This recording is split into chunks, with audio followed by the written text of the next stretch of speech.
चुनावी मौसम में हर चढ़ते दिन और ढलती शाम के साथ बदल रही है सियासत। संभावनाओं के आश्रय सत्ता के समीकरण साधने के लिए खेली जा रही है नई बाजी। संभावनाओं की सियासत के यही सिरे बीजेपी ने भी पकड़े। गठबंधन की काट के लिए गठबंधन कार्ड ही खेला और लगा दी सेंध विरोधियों के कुनबे में। नतीजा, निषाद पार्टी की सियासी पारी एसपी बीएसपी आरएलडी के साथ खत्म हो गई है और एनडीए के साथ नई पारी शुरू हो गई है। गोरखपुर उपचुनाव में बीजेपी को पटखनी देने वाले प्रवीण निषाद तो पूरे भगवा रंग में ही रंग गए और निषाद पार्टी छोड़कर बीजेपी में शामिल हो गए। और इसी के साथ पूर्वांचल के समीकरण भी बदले बदले नजर आ रहे हैं, क्योंकि निषाद पार्टी का पूर्वांचल की 16 सीटों पर अच्छा खासा प्रभाव माना जाता है। तो अब सवाल यह कि पूर्वांचल की पिछड़ा पॉलिटिक्स किसे पछाड़ेगी, क्योंकि पिछड़ों को जो पॉलिटिक्स एसपी करती रही है वही हथियार अब बीजेपी ने तैयार किया है। आज चर्चा इसी मुद्दे पर करेंगे, तमाम पहलुओं पर बात करेंगे, कुछ मेहमान होंगे, लेकिन उससे पहले रिपोर्ट दिखाते हैं।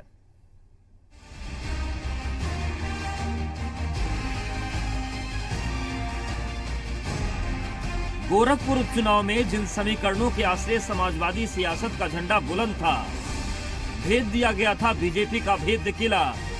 ठीक एक साल बाद वही सियासत 360 डिग्री घूम गई और अब पूरी तस्वीर उलट गई।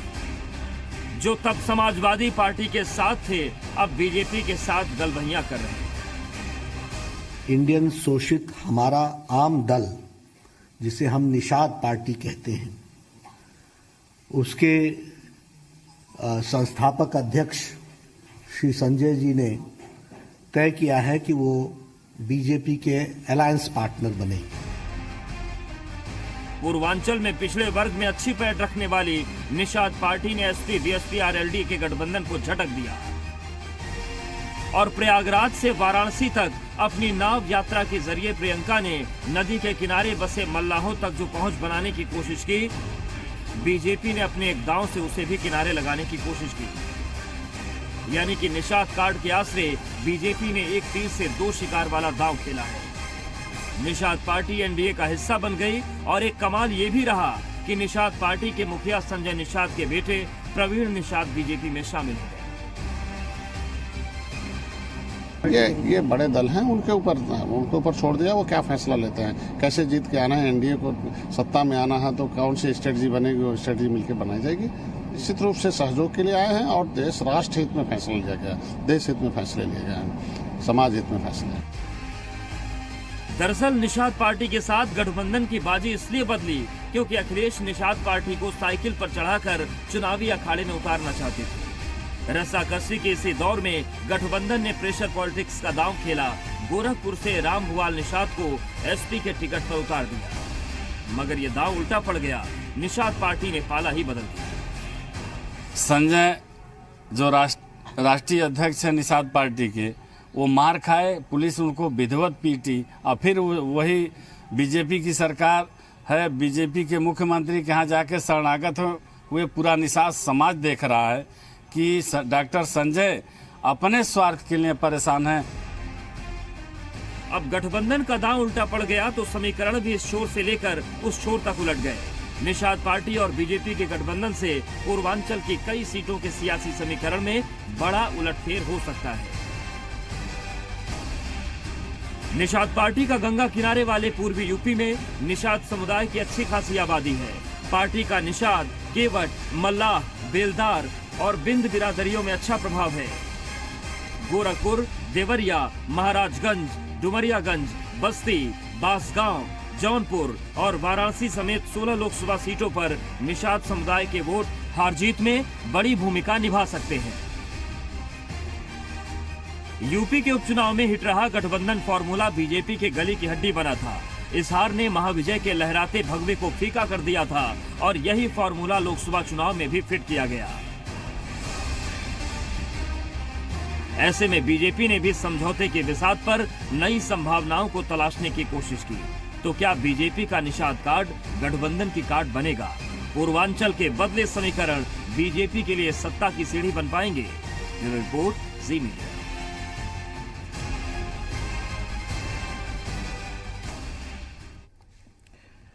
एक के बाद एक कई सारे समीकरण बदलते हुए उत्तर प्रदेश में दिखाई दे रहे हैं, जहां यह उम्मीद जताई जा रही थी बीजेपी का कार्यकर्ता भी यह सोच रहा था कि निषाद पार्टी के खिलाफ उन्हें चुनाव लड़ना है, लेकिन इस खबर ने सबको चौंका दिया, भौचक्का कर दिया कि निषाद पार्टी बीजेपी के साथ आ गई है। लेकिन फायदा और नुकसान किसे होगा, ये ग्राफिक्स के जरिए हम समझा रहे हैं आपको, क्योंकि गठबंधन में निषाद पार्टी थी, लेकिन अब छोड़कर बीजेपी का दामन थाम लिया है। प्रवीण निषाद उपचुनाव में सपा के सिंबल पर चुनाव लड़े थे।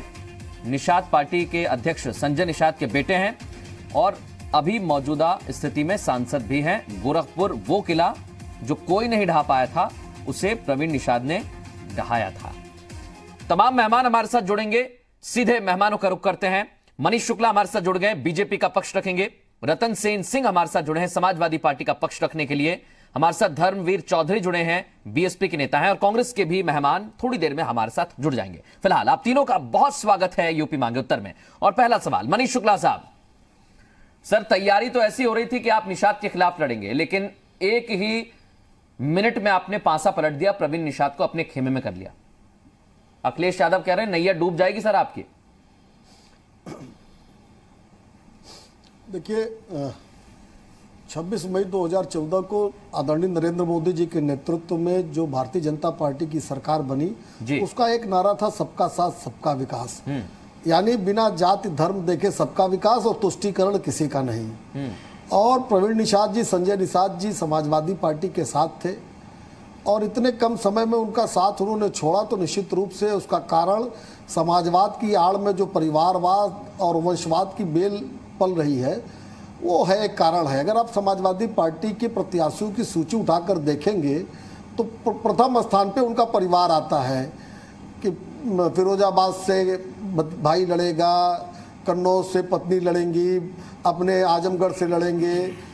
रतन सेन जी भी जौनपुर से आते हैं, इनके यहाँ भी चर्चा हो रही कि उनके एक भाई, अखिलेश जी के एक भाई वहाँ भी जा सकते हैं। तो जिस दल में केवल एक परिवार का ही विकास संभव है और कुछ सीमित क्षेत्र का भी, वो भी एक जाति विशेष का सीमित क्षेत्र का विकास संभव है, वहाँ कैसे कोई पिछड़ा, कोई समाज के अंतिम छोर पर खड़ा व्यक्ति कैसे कब तक रह सकता है, ये उसकी वानगी है। और अखिलेश जी और मायावती जी को समझ लेना चाहिए कि ये वंशवाद और परिवारवाद और व्यक्तिवाद का जमाना चला गया।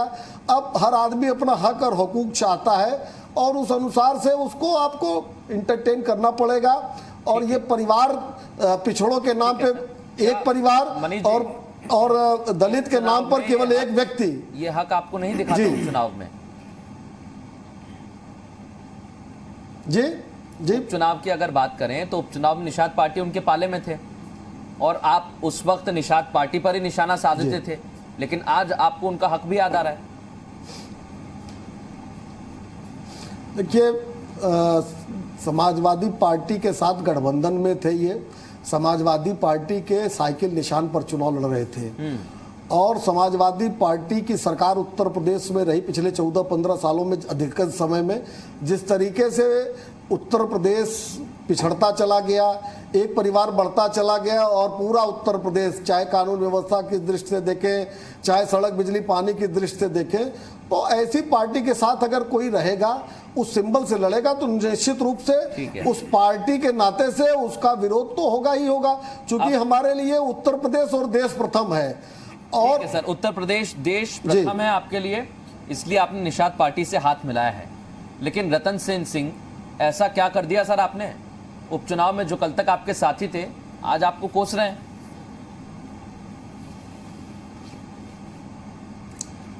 देखिए, इस बात को जो टिकट का वितरण हुआ है उससे भी जोड़ करके देखना पहले मैं जरूरी समझ रहा हूँ। हाँ। समाजवादी पार्टी ने जो अति पिछड़े समुदाय का निषाद बिंद समुदाय है उसको मिर्जापुर में राजेंद्र बिंद, कानपुर में राम कुमार जी और माफ कीजिएगा एक नाम भूल रहा हूँ मैं, 3 उस समुदाय के लोगों को टिकट दिया है उन्होंने, हमारी पार्टी ने। इस वजह से जो संजय निषाद जी हैं उनको अपने जो उनका दलीय एक ढांचा है वो ढांचा डिस्टर्ब होने का भय पैदा हुआ था। दूसरी बात, भारतीय जनता पार्टी के जो आदरणीय मुख्यमंत्री योगी जी महाराज हैं, 10 मिनट, इनके बारे में देखिए कि एक मुख्यमंत्री को अपने पार्टी में आज तक कोई ऐसा कैंडिडेट नहीं मिल पा रहा है कि वो गोरखपुर से लड़ा सके। इनकी दयनीय स्थिति देखिए कि उप मुख्यमंत्री के क्षेत्र में भी आज तक यह लोग अपना कैंडिडेट डिक्लेयर नहीं कर पा रहे हैं, क्योंकि भारतीय जनता पार्टी के पास योग्य उम्मीदवारों की बहुत बड़ी कमी है। योग्य उम्मीदवार नहीं उसका कारण क्या है? बात कंटिन्यू करूंगा सर। आपकी पार्टी के जो आप लोगों के द्वारा जो सर्वे रिपोर्ट, और मैं चाहता हूं कि ये ट्वीट भी जनता तक पहुंचे। आमतौर पर बहुत ज्यादा ट्वीट वो करते हैं, एक ट्वीट और सामने आ गया है। उन्होंने लिखा है, विकास पूछ रहा है। क्या पूछ रहा है? गोरखपुर में सांसद जी को मठाधीशी का जो झोला भर प्रसाद मिला, क्या उसे वो पूरा गटक जाएंगे या किसी को बांटेंगे भी? ये भाजपा का घाटे का सौदा है, क्योंकि जनता ने सांसद को नहीं, उनके पीछे एकजुट महागठबंधन को जिताया था। चुनाव में मौसेरों की नैया डूबना तय है। ये अखिलेश यादव ने ट्वीट किया है, नैया डूबना तय है। मैं वापस रतन सेन सिंह आपके पास आऊंगा और आपसे ये पूछना चाहूंगा सर, महागठबंधन में जैसे टिकट को लेकर आपने बात की है, क्या प्रवीण निषाद आपसे नाराज हो गए? आपने टिकट नहीं दिया इसलिए? देखिए, हमारे नेता ने जो ट्वीट किया है, उस ट्वीट का जो अर्थ है, उस अर्थ की गहराई को भी समझने की जरूरत है। अभी अभी एक स्टिंग के चैनल ने किया था, उस चैनल में यही प्रवीण निषाद जी अपने को पैसा लेकर के चुनाव लड़ने या चंदा लेने की बातें कर रहे थे। मैं उसकी ऑथेंटिसिटी पे नहीं जाना चाहता, लेकिन भारतीय जनता पार्टी ने उसके तत्काल बाद उनको अपनी पार्टी में शामिल कर लिया। तो न खाऊंगा न खाने दूंगा, नरेंद्र मोदी जी का नारा ध्वस्त हो चुका है। दूसरी बात कि जो इस प्रदेश में जो गठबंधन है, मैं इसको बहुत जिम्मेदारी से कहूंगा कि ये गठबंधन इतना मजबूत है बूथ स्तर पर, वो एक एक वोट चाहे बहुजन समाज पार्टी का हो, चाहे समाजवादी पार्टी का हो, चाहे राष्ट्रीय लोक दल का हो। रतन सेन सिंह साहब, कल तक जो प्रवीण निषाद आपके जी साथ थे, बड़े आपको अच्छे लगते थे, गलबहियां उनके साथ होती थी, बड़े बड़े फोटोज हमने देखे उपचुनाव में, ऐसा क्या हो गया सर जो आपका साथ छोड़ के चले गए? वो कह रहे हैं कि आपकी नैया डूबने वाली थी, इसलिए उन्होंने फैसला कर लिया है कि हम तो इधर जा रहे हैं और बड़ी दिक्कत हो रही है। नहीं, दरअसल खेवैया और भी हैं समाजवादी पार्टी में। समाजवादी पार्टी में और भी खेवैया हैं। देखिए, एकमात्र निषाद सांसद था भारतीय जनता पार्टी में मछली शहर, जो हमारे जिले में पड़ता है, जौनपुर जनपद में। मनीष जी भी वहीं के रहने वाले हैं।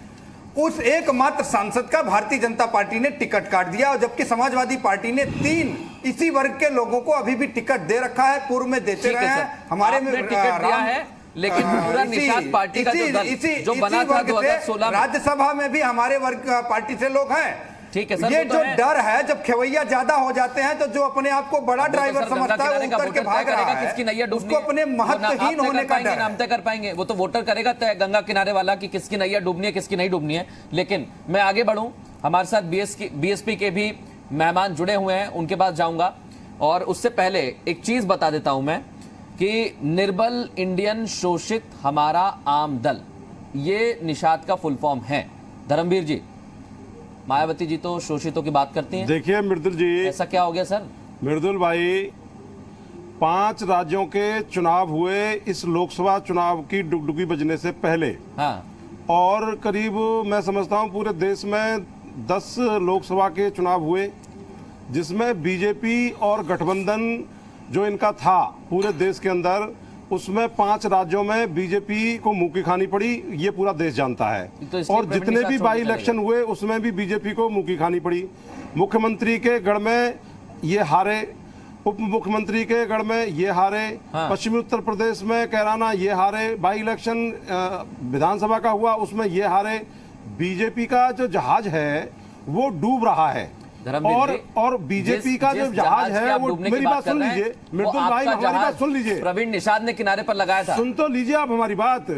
और ये जो बीजेपी का जहाज डूब रहा है, इनको बार बार ये चिंता सता रही है। तो जैसे कहते हैं ना कि एक डूबते को तिनके का सहारा, ये बीजेपी के लोग तिनके का सहारा ढूंढ रहे हैं। ये तिनका भी डूबेगा और ये जहाज भी डूबेगा। ये पब्लिक तय कर चुकी है इस देश की। 3.5 लाख वोटर है, इसलिए ये पब्लिक इस देश की, और अपने ओबीसी के, माइनॉरिटीज के, चुनाव लड़ाया था, दलितों के, ये जितने भी वोट हैं ये बीजेपी के पास नहीं जाने वाले हैं। और जो आप ये कह रहे हैं अपने चैनल के माध्यम से, आपका चैनल जिम्मेदार चैनल है, आप जो कह रहे हैं कि वो महागठबंधन से दूर हो गए, भाई मुझे आप एक बात बताइए कि बहन कुमारी मायावती जी और बहुजन समाज पार्टी और माननीय अखिलेश यादव और समाजवादी पार्टी और आरएलडी का ये महागठबंधन है, इसमें निषाद पार्टी कहां थी? भाई वो एक कैंडिडेट के रूप में आए और चले गए, तो उसमें क्या है? ये चुनाव में, लोकसभा का चुनाव है, इसमें जो है लोग आते और जाते रहते हैं, लोग आते और जाते रहते हैं। मैं वही तो कह रहा हूं सर, उपचुनाव के बाद ही तो महागठबंधन की एक रूपरेखा तैयार हुई,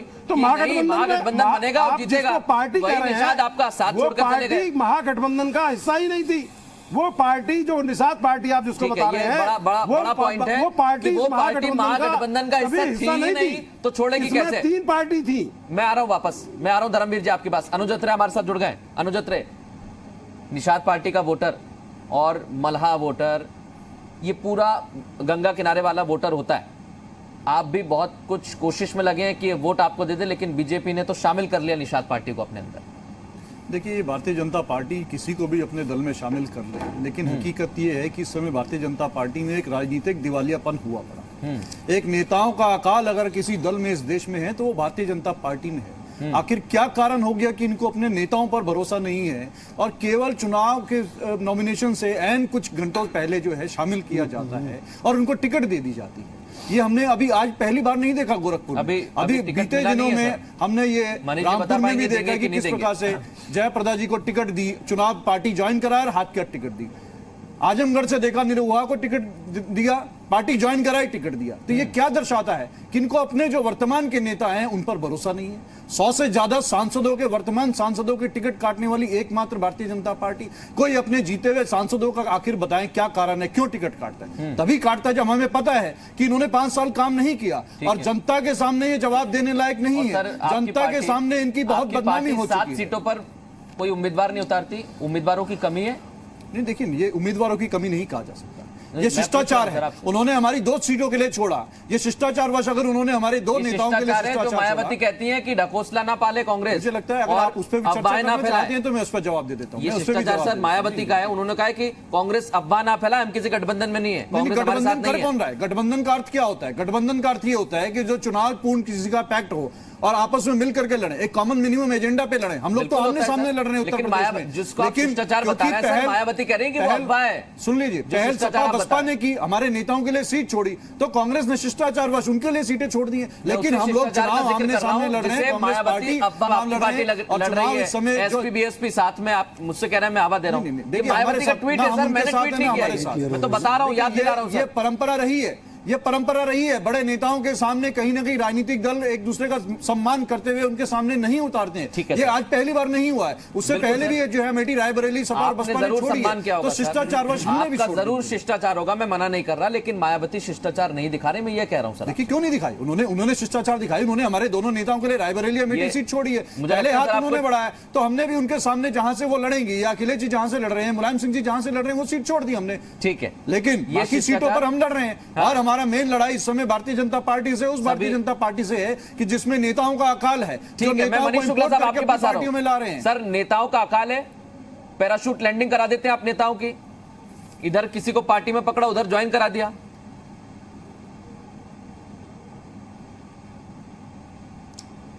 देखिए, सवाल आपका मुझसे है सर, आपसे ही है, आप ही नए नए लोगों को टिकट दे रहे हैं, ऐसा कांग्रेस कह रही है। जी जी जी जी जी देखिए, 2-3 लोगों का जवाब देना है। एक तो अभी अखिलेश जी का ट्वीट आपने दिखाया जिसमें उन्होंने कहा कि नैया डूब रही है। ये मैंने आपसे पूछा भी था सर। उन्होंने आज चैलेंज कर दिया है पूरे निषाद समाज को, उन्होंने चैलेंज कर दिया। निषाद समाज देख रहा है कि आज उन्होंने नैया की बात कर दी उस निषाद समाज से जिसने प्रभु राम की भी नैया पार की थी। आज उन्होंने निषाद समाज की और राम की नैया आपने निषाद समाज उसका जवाब चुनाव में देगा। राम को धोखा दे करके अगर अवसर आप अपने अवसर पे बोलेंगे तो अच्छा रहेगा चौधरी जी, नहीं तो आप भी बोलेंगे तो हम भी इंटरप्ट कर सकते हैं। दूसरा जवाब ये है अभी रतन सेन जी कह रहे थे कि एक निषाद था, उसका टिकट कट गया। यद्यपि टिकट देना किसी भी पार्टी का इंटरनल मैटर होता है, लेकिन साध्वी निरंजन ज्योति और धर्मेंद्र कश्यप को शायद भूल गए आप कि वो भी उसी समाज से आते हैं जिस समाज का कह रहे हैं कि मात्र सांसद भाजपा के पास था। हमने मिनिस्टर बनाया है उस समाज के लोगों को, साध्वी निरंजन ज्योति को मिनिस्टर केंद्र में बनाया था, हमारी सरकार में मिनिस्टर थी। दूसरी बात, अभी तुरंत लिया और तुरंत टिकट पकड़ा दिया, कांग्रेस को बड़ा नागवार गुजर रहा है। इटावा से हमने टिकट काटा अशोक दोहरे जी का, उसको टिकट दिया कांग्रेस ने कि नहीं दिया? इनसे जरा पूछिए, अनुज अत्रे से पूछिए, हमें तो बहुत अच्छा लग रहा है। अनुज अत्रे से पूछिए पोल खुल रही है कि इटावा से जिसका टिकट हमने काटा उसको उन्होंने टिकट पकड़ा दिया। तभी आपको जो है हाथ इनके राहुल गांधी जी को स्वयं इस समय उनकी मनोदशा ये है कि अमेठी छोड़ के भाग रहे हैं, उस सीट पे जा रहे हैं जहां बहुसंख्यक वर्ग अल्पसंख्यक होता है। तो ये इस तरह की बातें न करे कांग्रेस के साथी, जिनके पास 80 सीटों पे कैंडिडेट नहीं है, वो कह रहे हैं कि बीजेपी के पास कैंडिडेट नहीं है। कि तमाम ऐसी पार्टियां हैं जो ऐन मौके पर कोई और पार्टी छोड़ के किसी और पार्टी में शामिल हो जाते हैं और उन्हें टिकट भी दिया जाता है। ब्रेक के बाद जल्द लौटेंगे और बात करेंगे कि निषाद पार्टी कितनी सीटों पर दखल रखती है और क्या वाकई नैया डूब जाएगी जैसा अखिलेश यादव कह रहे हैं, या फिर नैया पार लग जाएगी। लगातार चर्चा चल रही है, प्रवीण निषाद बीजेपी का दामन थाम चुके हैं, लेकिन कितना फर्क पड़ेगा और कितना असर डालेंगे, यही हम मेहमानों से चर्चा कर रहे हैं। सीधे एक बार फिर मेहमानों का रुख करेंगे। रतन सेन सिंह, आपने निषाद पार्टी के साथ चुनाव लड़ा था, उपचुनाव, लेकिन अब आप अलग हो गए और यहां से आपने राम भुआल निषाद को उम्मीदवार बनाया है। आपको क्या लगता है, क्या वाकई प्रवीण निषाद टिकट की वजह से नाराज थे, या फिर उनको यह लगा कि मायावती के साथ आप आ गए हैं, उनका दखल थोड़ा कम हो रहा है? देखिए, जब कोई हमें छोड़ के जाता है तो अगर हम आलोचना करेंगे, उसकी बुराइयां गिनाएंगे तो एक दूसरी बात होती है। लेकिन मैं योगी जी की कमजोरी, उनका डर, उनके भय की चर्चा करना चाहूंगा आपके इस राष्ट्रीय चैनल पर कि राम भुआल निषाद के कैंडिडेट डिक्लेयर होने ही उनके मन में एक भय पैदा हो गया कि फिर से चुनाव हारना तय है। उसके बदले में उन्होंने समाजवादी पार्टी के सिंबल पर लड़ने वाले प्रवीण निषाद को अपनी पार्टी में शामिल कराया है। एक बात ये सब कोई, पूरे प्रदेश का हर बच्चा भारतीय जनता पार्टी का हर कार्यकर्ता जानता है, ये सच्चाई है। अब इसके बाद जो दूसरी बात कह रहे हैं हमारे मनीष जी कि ये एक वर्ग को प्रभावित करने का प्रयास है, तो आप देखिए कि न उत्तर प्रदेश के मुख्यमंत्री के पास अपने काम गिनाने का वक्त है, न भारत के प्रधानमंत्री के पास कोई काम गिनाने का कोई आंकड़ा है, न तो इनके पास अपने घोषणा पत्र पर चर्चा करने की कोई बात है। अभी तो आया नहीं है घोषणा पत्र, गुणा गणित, जातीय द्वेष, जातीय गठजोड़, इसके अलावा इनके पास कुछ है नहीं। आज आप ही देख लीजिए, पूरे देश में इस बात की चर्चा है कि गडकरी साहब ने प्रधानमंत्री की फिर आलोचना करी है और कहा है कि राष्ट्रवाद के मुद्दे पर चुनाव लड़ना मेरी फितरत नहीं है। अर्थात उन्होंने ये कहा कि मैं काम के दम पर वोट मांगता हूं और वही मेरी आदत है। वो कह रहे हैं कि प्रधानमंत्री जी आप अपने काम के दम पर क्यों नहीं वोट मांग रहे हैं? उन्होंने कहा था मैं झूठ नहीं बोलता। वो पूछ रहे हैं कि प्रधानमंत्री झूठ क्यों बोल रहे हैं? ठीक है सर, वो पूरे देश के सामने भारतीय जनता पार्टी के अंदर भी इस बात का सवाल खड़ा हुआ है कि आखिर जनता के सरोकारों से। एक पॉइंट आपने कहा कि समाजवादी पार्टी के सिंबल पर लड़े और हमने राम भुआल को टिकट दे दिया, तो मैं वही तो पूछ रहा हूं सर, टिकटों को लेकर नाराजगी है क्या?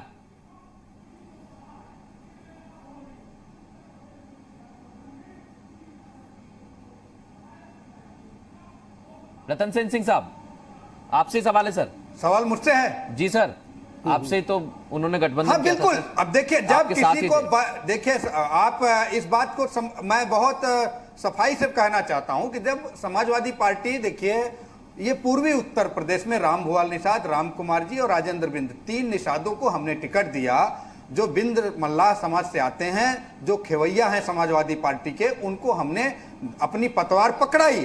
अब संजय निषाद जैसे लोग जो अपना एक दल बना करके हमारी पार्टी से चुनाव लड़ते हैं, जब उनके बेटे के अलावा राम भुआल निषाद का टिकट डिक्लेयर हो जाता है तो उनके पास, हमारे पास रहने का कोई विकल्प बचता नहीं है। उन्होंने इंतजार किया, मैं आपसे कह रहा हूं, पहले दिन बयान देने के बाद उन्होंने इंतजार किया कि हमारी पार्टी के नेता श्री अखिलेश यादव शायद उनसे बात करेंगे, लेकिन जब समाजवादी पार्टी ने उनसे कोई कांटेक्ट नहीं किया, इसीलिए क्योंकि उनको भारतीय जनता पार्टी से बात करना था, उनको भारतीय जनता पार्टी ने योगी जी के साथ सौदेबाजी करनी थी। आम लोगों को पता चले कि चलता क्या रहता है, वो सोच रहे हैं कि हम इनके फेवर में चुनाव प्रचार करेंगे या इनके खिलाफ लड़ेंगे और उसके बाद शामिल हो जाते। मनीष शुक्ला जी, आपके पास ही आ रहा हूं, लेकिन एक सवाल और जोड़ देता हूं, आप जवाब देंगे रतन सेन सिंह साहब का, लेकिन एक सवाल जोड़ देता हूं। सर, अब महागठबंधन कहां है? बस एक उधर महा है, लेकिन सर आपका तो महागठबंधन हो गया, 3-4 पार्टियां आ गई। देखिए, एक तो तकनीकी रूप से लगातार रतन सेन जी तथ्यात्मक रूप से गलत बातें बता रहे हैं। राम भुआल निषाद को इन्होंने टिकट तब दिया है जब निषाद पार्टी ने गठबंधन से नाता तोड़। राम भुआल निषाद को इन्होंने टिकट तब दिया है जब निषाद पार्टी ने गठबंधन से नाता तोड़ लिया है, इनके गठबंधन से, यानी सपा बसपा के गठबंधन से जब नाता तोड़ लिया है निषाद पार्टी ने, तब राम भुआल निषाद को उन्होंने टिकट दिया। ये बार बार कह रहे हैं कि उनको टिकट देने के नाते से, तो एक तो तकनीकी रूप से इन्होंने एक गलत बात कही, तथ्यात्मक रूप से गलत बातें नहीं होनी चाहिए। दूसरी बात, मैं भी नहीं इंटरफियर, बाद ही आपने संपर्क किया नहीं, मैंने तकनीकी रूप से जो बात कही कि तकनीकी रूप से जब सपा बसपा के गठबंधन से निषाद पार्टी ने गठबंधन तोड़ लिया, ऑफिशियली जब उन्होंने गठबंधन में नहीं है, अलग कर लिया, पार्टी में है वो लोग, ऑफिशियली जब अलग कर लिया, बार बार जो गठबंधन की बात करके गुमराह करने का काम कर रहे हैं बीजेपी के लोग। दूसरी बात, महागठबंधन का कभी निषाद पार्टी हिस्सा ही नहीं रही, ये हमारे गठबंधन में कभी रहे ही नहीं। ये बार बार जो है गुमराह करने का काम आप लोग ना करें, क्यों महागठबंधन का हिस्सा थे। आपके ही कार्यकर्ता ने प्रवीण निषाद के लिए उपचुनाव में मेहनत की, चप्पलें घिसी। अरे सर, कहना है कि गठबंधन में नहीं है, मैं आपकी बात मान लेता हूं, लेकिन इसी प्रवीण निषाद के लिए आपके कार्यकर्ता ने उपचुनाव में चप्पल घिसी है सर, वोट दिलाने के लिए लोगों का हिस्सा नहीं रही। मैं वही कह रहा हूं धर्मवीर जी, यही प्रवीण निषाद उपचुनाव लड़ते हैं और आपकी पार्टी का कार्यकर्ता जो उपचुनाव नहीं लड़ता है वो प्रवीण निषाद के लिए मेहनत करता है, की कि नहीं की? आप खुद बता दीजिए। मृदुल जी, आप बार बार कह रहे हैं कि निषाद पार्टी गठबंधन महागठबंधन का हिस्सा है। ठीक है, नहीं है भाई, वो पार्टी कभी महागठबंधन का हिस्सा रही नहीं। वो समाजवादी पार्टी के टिकट पर चुनाव लड़े थे। ठीक है, मेहनत की कि नहीं की? आप ये बताइए। 9 अप्रैल को बसपा का कार्यकर्ता क्या चुनाव प्रचार में नहीं था? भाई, उस समय बहन कुमारी मायावती जी ने मनुवादी ताकतों को हराने के लिए, बीजेपी के गठबंधन को हराने के लिए हमने उसका समर्थन किया था समाजवादी का। पिछली लोकसभा में मनीष जी आ रहा हूं आपके पे पहुंचे थे, इस बार डबल शून्य होने वाली है मायावती जी की हाथी। ठीक है सर, ये हाँ धर्मवीर जी, जब इस बाई इलेक्शन में बहन कुमारी मायावती जी ने इन बीजेपी के गठबंधन को और मनुवादी ताकतों को हराने के लिए अपने बहुजन समाज के वर्कर्स को इशारा किया था, तो ये बहुजन समाज के लोगों ने और बहुजन समाज पार्टी के एक कार्यकर्ता ने समाजवादी पार्टी के फेवर में वोट देकर के बीजेपी के लोगों को हराने का काम किया था। ये तो पूरा देश जानता है। ठीक है सर, आपका कार्यकर्ता उनके लिए चुनाव प्रचार करता है, उनके लिए अपनी चप्पल घिसता है और आप कह रहे हैं नहीं हमारे साथ गठबंधन में नहीं थे, ऐसे ही थे। नहीं, हमारे साथ आपने उनको चुनाव जिताया, महागठबंधन का हिस्सा कभी निषाद पार्टी और अब दोस्ती नहीं रही। ये 3 पार्टियों का महागठबंधन है उत्तर प्रदेश में। ठीक है, अनुज अत्रे साहब, मैं आपके पास आ रहा हूं सर, मैं आ रहा हूं रतन सेन सिंह साहब। अनुज अत्रे को भी इस चर्चा में मैं शामिल करता हूं क्योंकि प्रियंका गांधी सर गंगा किनारे बड़ा घूम रही हैं, वोट यात्रा कर रही हैं, उनकी भी नजर थी निषाद वोटर्स पर। देखिए, इसमें प्रश्न केवल निषाद वोटर्स का नहीं है। कांग्रेस पार्टी कभी भी जाति के आधार पर हम लोग कभी भी राजनीति नहीं करते। ये तो भारतीय जनता पार्टी और अन्य दलों की सोच हो सकती है कि कौन किस बिरादरी से आता है, कौन कहां से आता है। वायनाड क्यों गए लड़ने? सुन लीजिए मेरी बात। किस जाति और धार्मिक इक्वेशन पे वायनाड गए राहुल गांधी जी? नहीं, वायनाड क्यों गए? क्यों नहीं जाएंगे? क्या वायनाड इस देश का हिस्सा नहीं है? क्या मोदी जी वडोदरा छोड़ करके वाराणसी क्यों आए थे? धार्मिक, क्या मोदी जी 2014 में रण छोड़ थे? डेमोग्राफी के नाते से राहुल गांधी जी बताइए उत्तर प्रदेश की जनता को। आप ये बताइए, नरेंद्र मोदी जी को गुजरात की जनता पर विश्वास नहीं था, किस मंदिर में दर्शन करने जाएंगे राहुल गांधी जी? बताइए जरा वाराणसी उत्तर प्रदेश की जनता को, अमेठी की जनता को। देखिए, अमेठी की जनता तो राहुल जी से प्यार करती है। आप अमेठी की जनता से पूछिए, आप किसके सहारे राहुल जी को चुनौती देना चाह रहे हैं? आप उन लोगों के सहारे किस मंदिर में जाएंगे राहुल गांधी? चुनौती देने की कोशिश कर रहे हैं आप, जो आज तक एक चुनाव नहीं जीत सकी, जो आज तक अमेठी की जनता का किसी विश्वास के ऊपर पूरा नहीं उठ सकी। पिछले चुनाव में मुंह की खाई, उससे पहले चांदनी चौक में मुंह की खाई, चुनाव हारने वाली के भरोसे आज आप उस नेता को चुनौती देना चाहते हैं जो आज तक चुनाव नहीं हारे।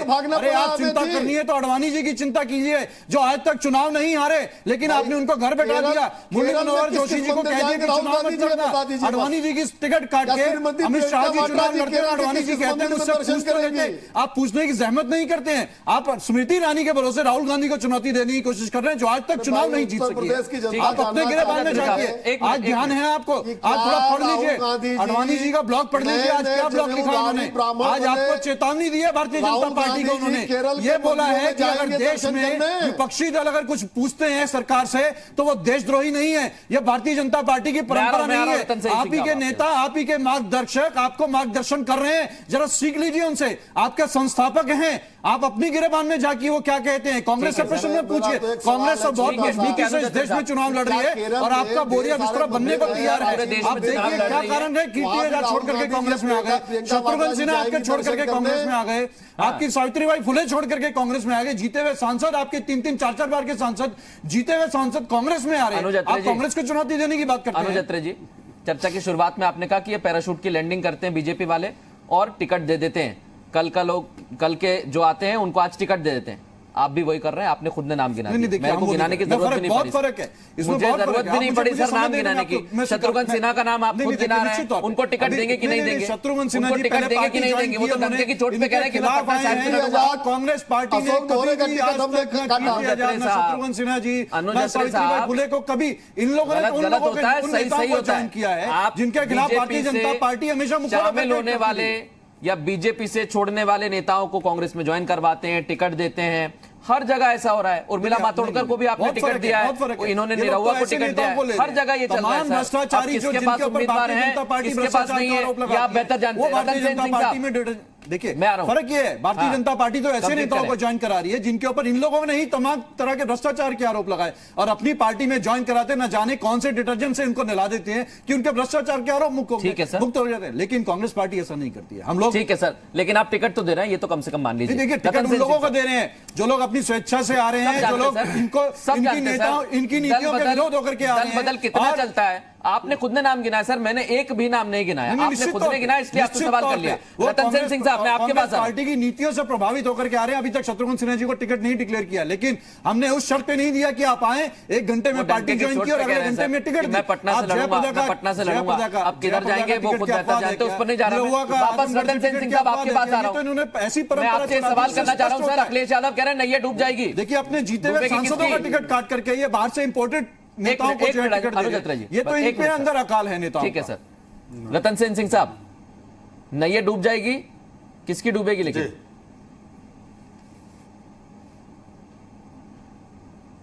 फिर से बोल दीजिए, सुनाई नहीं पड़ा सर। अखिलेश यादव कह रहे हैं नैया डूब जाएगी, किसकी डूबेगी नैया? डूबती नैया में वैसे ही सुनाई नहीं देता, कहां वो देखिए मान्यवर, आप गठबंधन की नैया डूबने की बात कर रहे हैं, लोग देखते हैं। आप देखिए कि नरेंद्र मोदी साहब का जो चेहरा है जी, जो उनका मलिन मन है, हाँ, वो उनके चेहरे पे दिखाई पड़ रहा है। नैया डूबने का जो संकेत होता है वो मुद्दों से भटक करके लोगों को उद्वेलित करने की राजनीति से शुरू होता है। भारतीय जनता पार्टी के नेता, प्रवक्ता, इनके बड़े नेता सब लोग, देखिए अरुण जेटली साहब आए, कांग्रेस पार्टी का वो घोषणा पत्र पूरा पढ़ डाले, ऐसा लग रहा था जैसे रामचरितमानस पढ़ रहे हों। लेकिन भारतीय जनता पार्टी के 2014 का घोषणा पत्र पढ़ने की फुर्सत नहीं पड़ी। एक भी ऐसा काम जो भारतीय जनता पार्टी ने घोषणा पत्र में कहा हो और करके दिखा दिया हो। अरे वही रिपीट सवाल ये है 2019 में भी 2014 वाले घोषणा पत्र आ रहा है, लोगों के जन सरोकारों के, तो इसलिए कोई नया घोषणा पत्र नहीं आ रहा, वो 2014 के घोषणा पत्र पे बड़ा दिलचस्प है कि समाजवादी पार्टी के नेता कांग्रेस के घोषणा पत्र और बीजेपी के घोषणा पत्र पर चर्चा कर रहे हैं। आप पे काउंटर पार्ट है भाई, बोल लेने दीजिए अनुज जी। अनुज जी 1 मिनट बोल लेने दीजिए, फिर नाराज हो रहे हैं रतन सेन जी, आप पे काउंटर पार्ट है वो। हमारा ये कहना है समाजवादी पार्टी कि भारतीय जनता पार्टी की नैया डूबने का वास्तव में यही है जगह, हाँ। और यहाँ गंगा, यमुना, सरस्वती, गोमती ऐसी नदियां हैं जो इंतजार करती रही कि वो साफ हो जाएंगी। लेकिन नरेंद्र मोदी साहब की सरकार ने नदियों को साफ करने के बजाय गरीबों की थाली से रोटी साफ कर दिया। उनका अब देखिए इन लोगों ने किस तरीके से छल करने का काम किया है कि अगर किसी गरीब की झोपड़ी में 10 ईंट भी लगी हो तो वो पात्र नहीं माना जाएगा प्रधानमंत्री आवास योजना का। उस आधार पर इन्होंने इस देश के सारे गरीब लोगों को तृप्त मान करके देश में ऐसी स्थिति जताने की कोशिश करी है जैसे फील गुड हो रहा हो और इंडिया शाइनिंग कर रहा हो। ठीक है, उस बीच मेरा सवाल है, वो कहते हैं, आप कहते हैं कि आप नदी साफ नहीं कर रहे हैं, वो कहते हैं कि आपने रिवरफ्रंट में घोटाला कर दिया। भाग करके पाकिस्तान जाते हैं। रतन सिंह साहब, आप कह रहे हैं वो नदी साफ नहीं कर रहे हैं, वो कहते हैं कि आपने रिवरफ्रंट में घोटाला कर दिया। गिरिराज सिंह को ट्रैवल एजेंट बना रखा था। वो अपने मनीष जी मैं आऊंगा पहले धर्मवीर जी के पास, कुछ कहना चाह रहे हैं। तो आज वास्तव में इस भारतीय जनता पार्टी की सरकार की नैया डूबने वाली है। हमारे नेता श्री अखिलेश जी ने सही बोला है। ठीक है, देखिए मृदुल जी चीजों का जवाब देना मैं आ रहा हूं। मनीष जी एक मिनट आ रहा हूं क्योंकि धर्मवीर जी भी आपसे सवाल पूछेंगे। आप इकट्ठा जवाब दे देना सर तीनों का, बेहतर रहेगा। धर्मवीर जी पहले मेरा सवाल सुन लीजिए। जितने लोग गाजियाबाद से आता हूं, इसलिए कह रहा हूं सर, अनुपात में सर आपको मैं इकट्ठा टाइम दूंगा सर। मृदुल जी विश्वास करें, मैं गाजियाबाद से आता हूं।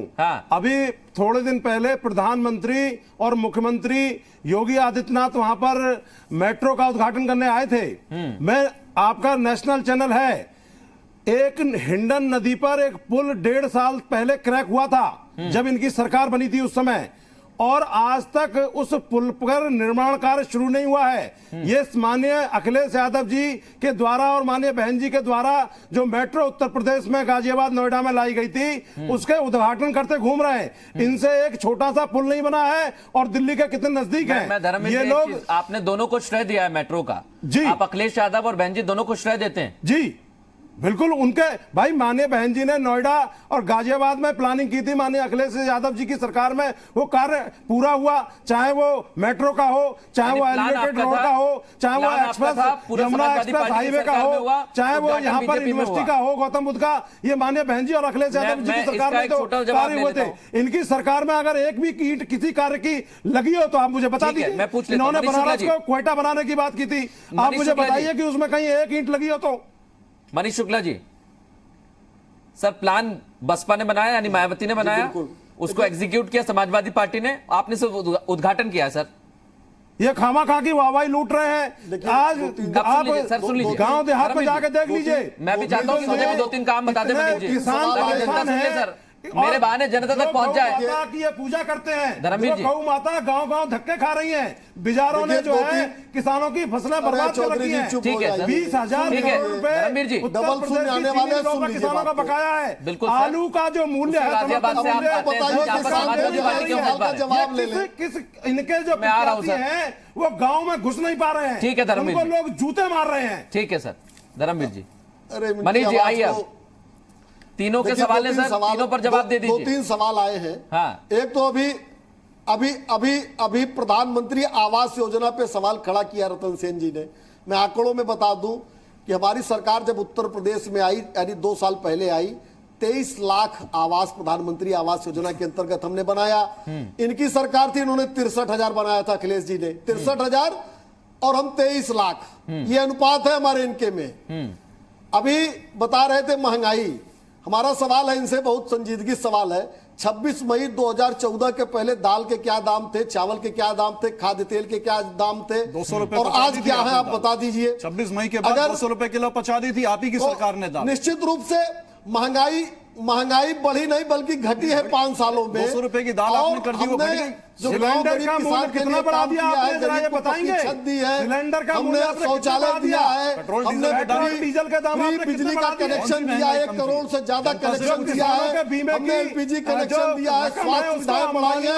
और ये चौधरी साहब अभी काशी की बात कर रहे थे। हमको लगता है कि पिछले 2.5-3 सालों से काशी नहीं गए हैं, चूंकि काशी ये गए नहीं है। काशी अगर ये चले जाएंगे तो इनको समझ में आ जाएगा क्या परिवर्तन हुआ है। देखिए चौधरी साहब कभी उत्तर काशी में किसान और जवान, सेना का जवान प्रधानमंत्री के सामने चुनाव लड़ रहे हैं। आप ये बता दीजिए कि क्यों काशी में चुनाव लड़ रहे हैं प्रधानमंत्री के सामने, इससे वोट मांगेंगे। किसान इनके सामने चुनाव लड़ रहे हैं, वहाँ पर प्रधानमंत्री के पास सेना के जवान वहाँ चुनाव। आपने काम गिना दिए, काशी की बात हो रही है। उत्तर देना चाहता हूँ कि इनकी पार्टी के जो सबसे बड़े मुखौटा है कांग्रेस का एक वीडियो वायरल हो रहा है। देखिए वीडियो आपका मेरा सवाल है, वो देखिए, आप बताइए आपने 63,000 आवास क्यों बनाए थे? आप बताइए ना 63,000 आवास क्यों बनाए थे? देखिए अपना जवाब नहीं दे रहे उत्तर प्रदेश का जवाब नहीं दे रहे हैं कि प्रधानमंत्री आवास में आप 63,000 आवास बनाते हैं, हम 23 लाख बनाते हैं, आप 6 लाख बिजली का कनेक्शन देते हैं, हम 1 करोड़ देते हैं। बिल्कुल कच्ची है। देखिए इस तरह कैसे एक एक करके कैसे होगा? सेना बता आपके साथी हैं वो, आपके साथी वो आपके पॉइंट रख देंगे। मोदी की खड़े हुए सपा बसपा उत्तर प्रदेश छोड़ कर उड़ीसा जा रही है। पर मैं नहीं जाना चाहता धर्मवीर जी, चुनाव आयोग में मसला है। धर्मवीर जी कश्मीर जाएंगे, उत्तर प्रदेश नहीं जाएंगे आप। जो आप ही की तरह सवाल आप उत्तर प्रदेश बताइए, जहां आपने बदहाल किया सिंह साहब, रतन सेन सिंह जवाब दीजिए, उत्तर प्रदेश की जनता का जवाब दीजिए।